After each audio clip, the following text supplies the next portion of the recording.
নমস্কার, কৃষি দর্শন অনুষ্ঠানে আপনাদের সকলকে স্বাগত জানাই। আপনারা জানেন এই অনুষ্ঠানে কৃষির বিভিন্ন দিক নিয়ে আমরা আপনাদের সঙ্গে আলোচনা করি। আজ সেরকমই একটি আলোচনা আপনাদের সামনে আমরা করব। আমরা আজ আলোচনা করব কিভাবে অসময়ে পলি হাউসে টমেটো চাষ করে কৃষক ভাই বোনেরা লাভবান হতে পারে। দার্জিলিং জেলার ফাঁসিদেওয়া ব্লকের ছোট্ট একটি সুন্দর গ্রাম ছোট্ট হাপ্তিয়াগজ। এই গ্রামে বেশিরভাগই ধান চাষের সাথে সাথে বিভিন্ন ধরনের সবজি চাষও হয়ে থাকে। এই গ্রামের এক কৃষক ভাই মোহাম্মদ শফিদুল ইসলাম, যিনি পলি হাউসে অসময়ে টমেটো চাষ শুরু করেছেন। প্রথমেই কৃষক ভাইয়ের কাছ থেকে জানা যাক তিনি কিভাবে অসময়ের এই টমেটো চাষ শুরু করেছেন। আমি টমেটোর চাষ করছি, এর আগে চাষ করছিলাম পালং শাক, রাই শাক, শসা শাক, কিন্তু দেখতেছি যদি অসময়ের মধ্যে যদি আমি টমেটোটা চাষ করতে পারি তাহলে আমি কিছু পয়সা ভালোই পাবো। কারণ আন সময়ে যদি আমি সেই টমেটোটা বার করি, ধরুন কুইন্টালে আমি মোটামুটি 3,000-4,000 টাকা কুইন্টাল পাবো। তার জন্য আমি টমেটোটা আর কি খুবই আগ্রহ করছিলাম যে টমেটোর অসময় করলে আমি ভালো পয়সা রোজগার করতে পারবো, এটাই আর কি। অসময়ে পলি হাউসে টমেটো চাষ করতে গেলে কৃষক ভাইয়েরা কি কি জিনিস মাথায় রাখবেন, আসুন শুনে নিই বিশেষজ্ঞের কাছ থেকে। আমাদের সাথে আজকে বিশেষজ্ঞ হিসেবে উপস্থিত আছেন খড়িবাড়ি ফাঁসিদেওয়া ব্লকের সহ কৃষি অধিকর্তা ডক্টর মেহফুজ আহমেদ। চাষি ভাইকে চারা তৈরি করতে হবে পলিপ্রোপিলিনের ট্রেতে। এটা হচ্ছে ঠিক ডিমের ট্রের মতো, এর মধ্যে বিশেষ গ্রোথ মিডিয়া দিয়ে সেখানে বীজ ফেলতে হয় এবং সেখান থেকে চারা তৈরি করার পর সেগুলো কিন্তু 4 থেকে 6 সপ্তাহ পর মূল জমিতে লাগানো হয়। আর এই মূল জমিটাই হলো কিন্তু পলি আচ্ছাদনের নিচে। তাই পলি আচ্ছাদন যেখানে হবে, বিশেষ করে যদি তাপমাত্রা বেশি হয়, অর্থাৎ আমরা যখন সেপ্টেম্বর অক্টোবরে লাগাবো তখন কিন্তু সময়ের আগে হচ্ছে, অর্থাৎ অসময়ে চাষ হচ্ছে, এই সময় তাপমাত্রা রক্ষা করার জন্য অ্যাগ্রো শেড কিন্তু সঠিকভাবে রাখতে হবে। পলি ফিল্ম যেটা ব্যবহার করা হবে সেটা যথেষ্ট শক্তপোক্ত হতে হবে, আর চারিদিকে ভেন্টিলেশনের কিন্তু যথাযথ ব্যবস্থা থাকতে হবে। আর তার মধ্যে যে মাটি, সেই মাটি কিন্তু অনেক হেলদি মাটি হওয়া দরকার, বিভিন্ন রোগ পোকা মুক্ত মাটি হওয়া দরকার এবং সেখানে নির্দিষ্ট দূরত্বে, অর্থাৎ 1 ফুট বাই 1 ফুট গাছ থেকে গাছের দূরত্ব, এবং সেখানে সারি থেকে সারির দূরত্ব হবে 1.5 ফুট, যাতে সেখানে আলো বাতাস যথাযথ চলাচল করতে পারে। আর এই কটি কথা মাথায় রেখে, ভেন্টিলেশন যথাযথ রেখে এবং হচ্ছে অ্যাগ্রো শেড নেটের সঠিক ব্যবহার করলেই কিন্তু পলি আচ্ছাদনের নিচে অনেক গুণমানের টমেটো উৎপাদন করা সম্ভব হবে। অসময়ের চাষ সবসময় কৃষক ভাইদের জন্য একটি ঝুঁকিপূর্ণ চাষ। যেহেতু বিভিন্ন রকম প্রতিকূলতার মধ্য দিয়ে চাষ করা হয়, তাই রোগ পোকার আক্রমণের সম্ভাবনাও অনেক বেশি থাকে। কি কি রোগ পোকার আক্রমণ ফসলে হতে পারে জানা যাক বিশেষজ্ঞের কাছ থেকে। পলি আচ্ছাদনের নিচে যেহেতু আবদ্ধ স্থানে চাষ করা হয়, সেজন্য এখানে বিশেষ কয়েকটি রোগ পোকার আক্রমণ দেখা যায়। প্রথমত হচ্ছে মাটি। এখানকার মাটিতে ভার্টিসিলিয়াম, ফিজোরিয়াম জীবাণু থাকতে পারে এবং সেখানে হচ্ছে কলার রট, রুট রট, উইল্ট এই ধরনের রোগ হতে পারে। সেই জন্য মাটিকে আমাদের হচ্ছে যথাযথ পদ্ধতিতে স্টেরিলাইজ করতে হবে, অর্থাৎ মাটি শোধন করতে হবে। এছাড়াও বিশেষ কয়েকটি পোকারও আক্রমণ দেখা যায়, বিশেষ করে কাটওয়ার্ম। ঠিক চারা লাগানোর পরেই কিন্তু মাটির উপরের স্থানে এরা হচ্ছে কেটে দেয়, এর ফলে কিন্তু গাছটা সেখান থেকেই হচ্ছে কালো হয়ে পচে যায়। দ্বিতীয়ত হচ্ছে কিছু শোষক পোকার আক্রমণ হয়, সাদা মাছি, যেটা হচ্ছে সরাসরি খেয়ে যতটা না ক্ষতি করে তার থেকে কিন্তু এরা হচ্ছে ভাইরাস রোগ ছড়ায়। সেই ভাইরাসের আক্রমণের ফলে পাতাগুলো ঠিক এইভাবে কুঁকড়ে যায়, উপর দিকে কুঁকড়ে যায়। এর ফলে যে গাছের খাদ্য তৈরি, যে সালোক সংশ্লেষ তৈরি করার যে পাতার সাইজ অনেকটা কমে যাওয়ার ফলে এখানে কিন্তু খাদ্য উৎপাদন যে প্রক্রিয়া সেটি ব্যাহত হয়। কখনো কখনো পাতাগুলো খুব ছোট ছোট হয়ে যায়, এটাও কিন্তু এক ধরনের ভাইরাস রোগের আক্রমণ। এটার কিন্তু বাহক হলো এই সাদা মাছি। এছাড়া ফুল ফল আসার সময় বেশ কয়েকটি লেদা পোকার আক্রমণ হয়, যেমন বিশেষ করে হেলিকোভারপা এবং হচ্ছে স্পোডোপ্টেরা। এই দুটো লেদা পোকা প্রথম দিকে হচ্ছে তারা যে কচি ডাল সেগুলোর মধ্যে স্ক্র্যাপিং করে খায় এবং পরবর্তীকালে যখন ফল ধরে সেই ফলগুলো কিন্তু ফুটো করে খায়। এর ফলে সেই ফলগুলো গাছ থেকে নিচের দিকে পড়ে যায়, এর ফলেও কিন্তু উৎপাদন ব্যাপকভাবে ব্যাহত হয়। পলি আচ্ছাদনের নিচে যেমন মৃত্তিকাবাহিত কতগুলি রোগ রয়েছে, সাদামাছির আক্রমণে যেমন ভাইরাস রোগের সম্ভাবনা রয়েছে এবং লেদা পোকার আক্রমণে কাণ্ড এবং ফল এই দুটোই কিন্তু ব্যাপকভাবে ক্ষতিগ্রস্ত হয়। এখন পর্যন্ত আমরা বিশেষজ্ঞের কাছে শুনলাম টমেটো চাষের ক্ষেত্রে কী কী রোগ পোকার আক্রমণ হতে পারে। এবার চলুন আমরা জেনে নিই এই রোগ পোকার হাত থেকে বাঁচতে চাষি ভাইরা কী কী করবেন। রোগ পোকার হাত থেকে রক্ষা করতে গেলে সুষম মাত্রায় রোগ পোকা দমন ব্যবস্থা গ্রহণ করতে হবে। অর্থাৎ পলি আচ্ছাদন যখন চাষিভাই করছেন সেই সময় কিন্তু তাকে বিজ্ঞানসম্মতভাবে এই ব্যবস্থাগুলো যদি গ্রহণ করা হয়, বিশেষ করে মাটি, এটাকে আমরা বলছি স্টেলাইজ বা মাটিকে শোধন করা, এটি জৈব উপায়ে এবং রাসায়নিক দুইভাবেই করা যায়। এছাড়াও পলি আচ্ছাদন অর্থাৎ সাদা পলিথিন দিয়ে যদি 7 থেকে 10 দিন ঢেকে রাখা হয়, এতে যে পরিমাণ তাপ উৎপাদন হয় তাতে কিন্তু মৃত্তিকাবাহিত বিভিন্ন ধরনের জীবাণু, পোকা এবং আগাছা নষ্ট হয়। এছাড়া ফরমালিন যেটা 5 ml প্রতি লিটার জলে গুলে যদি স্প্রে করে দেওয়া হয় এবং তারপরে যদি পলি আচ্ছাদন দেওয়া হয়, তাহলে মাটিতে থাকা সব ধরনের জীবাণু, বিশেষ করে ভার্টিসিলিয়াম, ব্যাকটেরিয়া, ফিউজোরিয়াম, সেগুলো নষ্ট হয়। কাটুই পোকার মতো যে পোকা, নিমাটোড, টার্মাইট, এগুলোরও আক্রমণ কিন্তু পাশাপাশি অনেকটাই কমানো যায়। এছাড়াও নিয়মিত গাছ লাগানো বা মাঠ পর্যবেক্ষণ করতে হবে। সেখানে কিন্তু কোনো রোগ পোকার আক্রমণ হলে সঙ্গে সঙ্গে বিশেষজ্ঞের সঙ্গে যোগাযোগ করে সেখানে যে নির্দিষ্ট ছত্রাকনাশক বা কীটনাশক রয়েছে সেটা কিন্তু চাষিভাইকে প্রয়োগ করতে হবে। সাদামাছির আক্রমণ সাধারণত গাছের বয়স যখন 40 থেকে 45 দিনের মধ্যে থাকে, এই সময় আক্রমণটা বেশি হয় এবং এরা ভাইরাস রোগের যে জীবাণু সেটা কিন্তু সেই সময়ই গাছের মধ্যে ঢুকিয়ে দেয়। আর ঠিক যে সময় ফুল ফল হওয়া আরম্ভ হয় সেই সময় এই রোগের প্রকাশ ঘটে। সেই সময় কিন্তু কোনো ব্যবস্থা নেই এই ভাইরাস রোগের হাত থেকে টমেটো গাছকে বাঁচানো যায় না। সেই জন্য চাষি ভাই অন্তর্বাহী কীটনাশক হিসাবে ক্লোথায়ানিডিন অথবা ইমিডাক্লোপিড 70% WDG অথবা থায়োমিথাক্সাম, এটি 5 গ্রাম প্রতি কেজি বীজের জন্য বীজ শোধন করে লাগানো। এছাড়া চারা লাগানোর পরে বীজতলায় ড্রেঞ্চিং করে দেওয়া হয়। অর্থাৎ এই কীটনাশকগুলোর যে দ্রবণ সেটি 5 গ্রাম প্রতি লিটার জলে গুলে যদি ভালো করে ড্রেঞ্চিং করে দেওয়া হয়, পরবর্তীকালে কিন্তু এই সাদা মাছির হাত থেকে যদি রক্ষা করা যায়, তাহলে পরবর্তীকালে এই যে পাতা কোঁকড়ানো, পাতা ছোট হয়ে যাওয়া বা পাতার মধ্যে হলুদ সবুজ ছোপ ছোপ এই বিভিন্ন ধরনের ভাইরাস রোগের হাত থেকে কিন্তু সহজেই রক্ষা করা যাবে। আর লেদা পোকা দমন করার জন্য প্রথমে জৈব উপায়ে বিটি, ব্যাসিলাস থ্রুনজেন্সিস, ডাইপেল, এটি 2 ml প্রতি লিটার জলে গুলে ব্যবহার করা যেতে পারে। এছাড়া পরিবেশ বান্ধব সবুজ ত্রিকোণযুক্ত কীটনাশক নোবানলিউরন অথবা নুফিলুরন, এটি এই পোকাগুলো ঠিক যখন প্রথম এবং দ্বিতীয় দশায় থাকে সেই সময় যদি 1 ml প্রতি লিটার জলে গুলে স্প্রে করা যায় তাহলে দমন করা যায়। এছাড়া এই পোকার আক্রমণ যদি বেশি বাড়ে তখন এমামেকটিন বেঞ্জয়েট, এটি 0.5 ml প্রতি লিটার জলে গুলে অথবা ফ্লুবেন্ডামাইড, এটি 3 থেকে 4 ml প্রতি ট্যাঙ্কিতে অর্থাৎ 16 লিটার জলে গুলে যদি স্প্রে করা যায় তাহলে এই ধরনের লেদা পোকাকে সহজেই দমন করা যায়।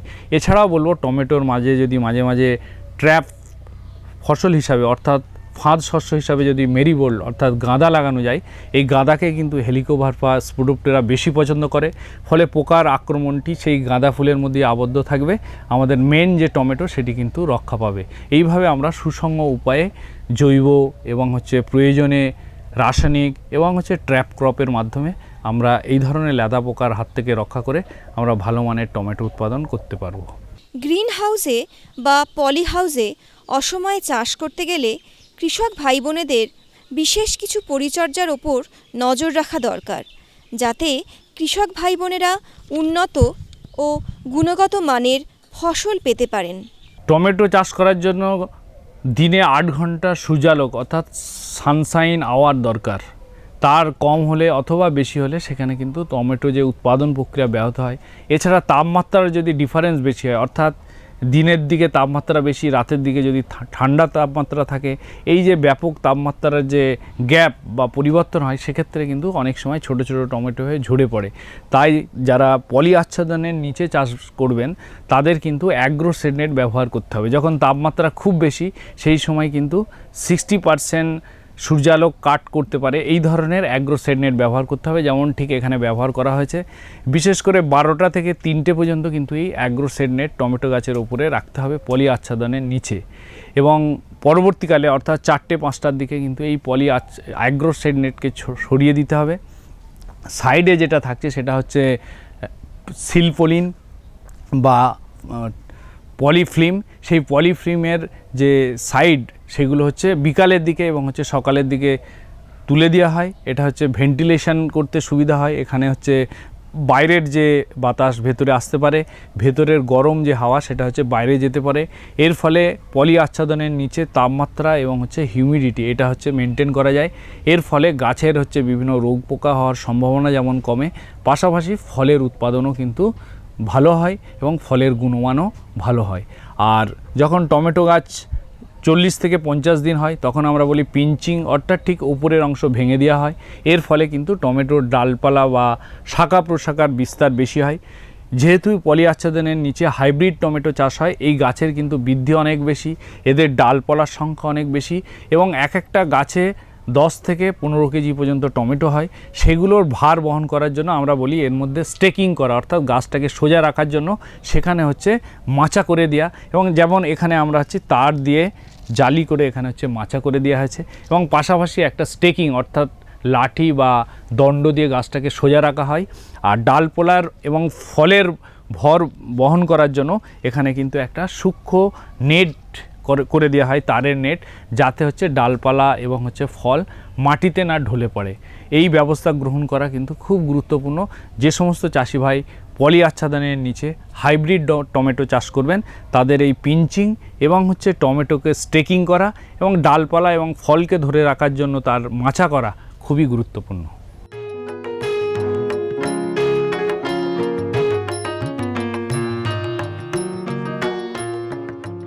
অসময়ে পলি আচ্ছাদনের নিচে চাষ করতে গেলে জাত নির্বাচন কিন্তু খুব গুরুত্বপূর্ণ।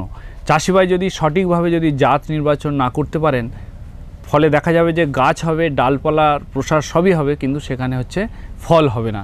সেই জন্য অসময়ে, বিশেষ করে গ্রীষ্মকালে হিট টলারেন্ট অর্থাৎ তাপমাত্রা সহ্য করতে পারে এই ধরনের জাতগুলো লাগাতে হবে।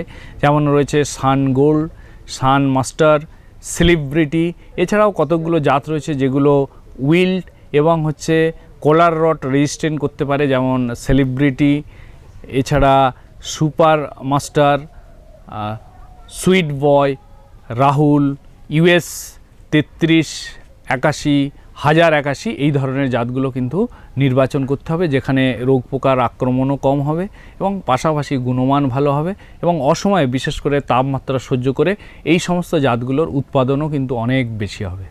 শফিদুল বাবু গত 2 বছর থেকে পলি হাউসে বিভিন্ন রকম সবজি, ফল ও ফুলের চাষ করে আসছেন এবং তিনি লাভের মুখও ভালোই দেখছেন।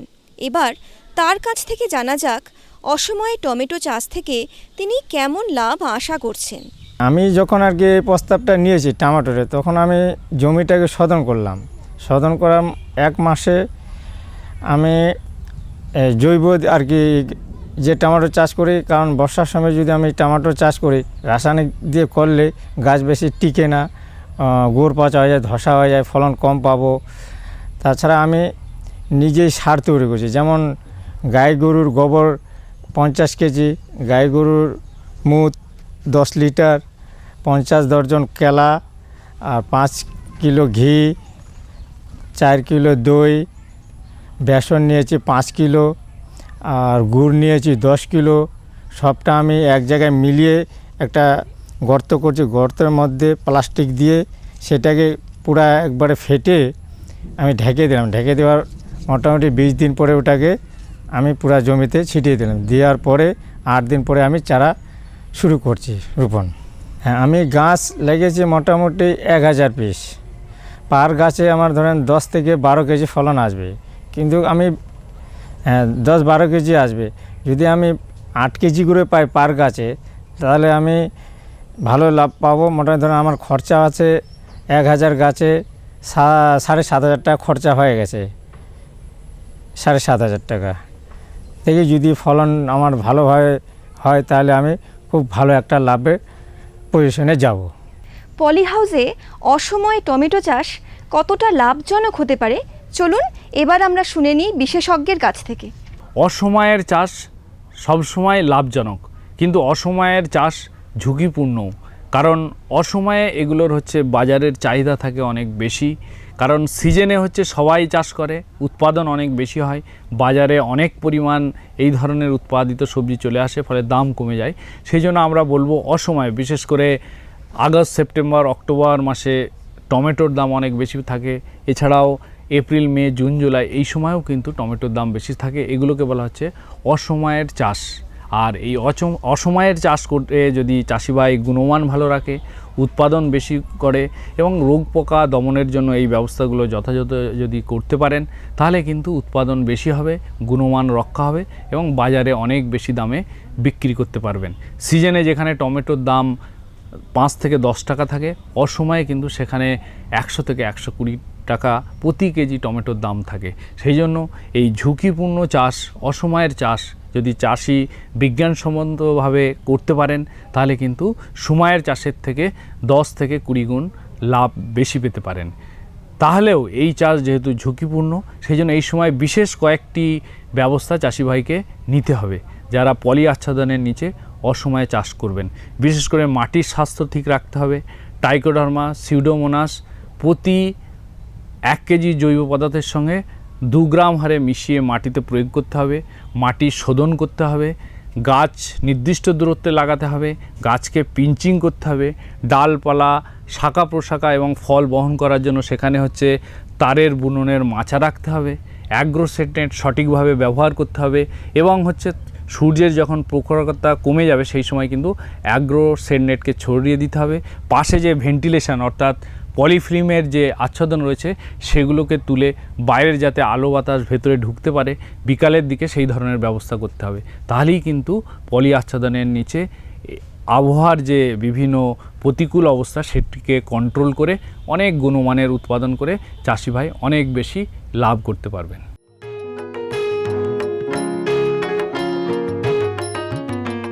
আজ আমরা দেখে নিলাম অসময়ে টমেটো চাষ একটি লাভজনক চাষ।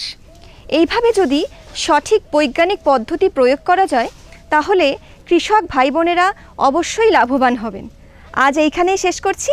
নমস্কার।